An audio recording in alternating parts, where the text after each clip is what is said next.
কারো রাতই বাকি থাকে না, কারো দিনই বাকি থাকে। সুখেরও সমাপ্তি হয়, দুঃখেরও। বাসর রাতও ভুল হয়, ফাঁসির রাতও ভুল। রাজপ্রাসাদের অট্টালিকায় যে থাকে তারও মৃত্যু হবে, জীর্ণ কুঠির ঘুরে ঘুরে যে থাকে তারও মৃত্যু হবে। হাসলেও মরে যাবে, কাঁদলেও মরে যাবে, সুখে থাকলেও মরে যাবে, দুঃখে থাকলেও মরে যাবে। নওজোয়ান ভাই, তোমার সমবয়সী অনেক মানুষ কবরে আছে। হযরত ওমর ইবনে আব্দুল আজিজ রাহমাতুল্লাহি আলাইহি বিশ্ববিখ্যাত তাবিঈ, ইসলামের পঞ্চম খলিফা বলা হতো যাকে।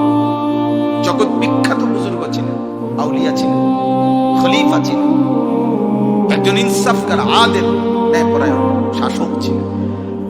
তিনি মাঝে মাঝে কবরস্থানে যাইতেন, যাইয়া কবরকে ডাক দিতেন আর বলতেন, হে কবর, মাযা ফাআলতা বিল আহিব্বা,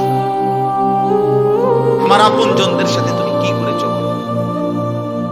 হে কবর, তোমার কাছে আমার চাচারে রাইখা গেছিলাম, দাদারে রাইখা গেছিলাম, আমার ফুফা, আমার খালু, আমার ফুফি, আমার বাপ তোমার কাছে, আমি তোমার কাছে আমার আপনজনকে রেখে গেছিলাম, তাদের সাথে তুমি কবর কি আচরণ করেছো? আইনাল আসদিকা, আমার বন্ধুরা কোথায়? আইনাল আহিব্বা, আমার দোস্ত আহবাবরা, ভালোবাসার মানুষগুলো আমার কোথায়? আইনাল জুল্লাস, যাদের সাথে আমি বসতাম তারা কোথায়? আইনাস সাম্মার, যাদের সাথে আমি রাত্রি জেগে গল্প করতাম, আমার সেই গল্পের সাথীরা এখন কোথায়? হে কবর বলো। এগুলো তিনি বলতেন আর কাঁদতেন।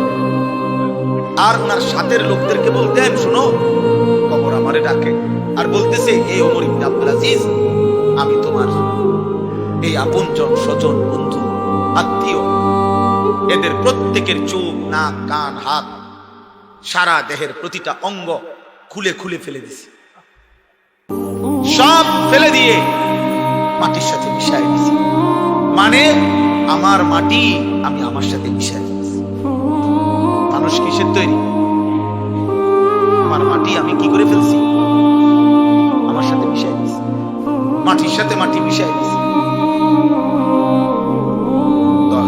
অতএব সবাই দয়া করে দোয়া করবে,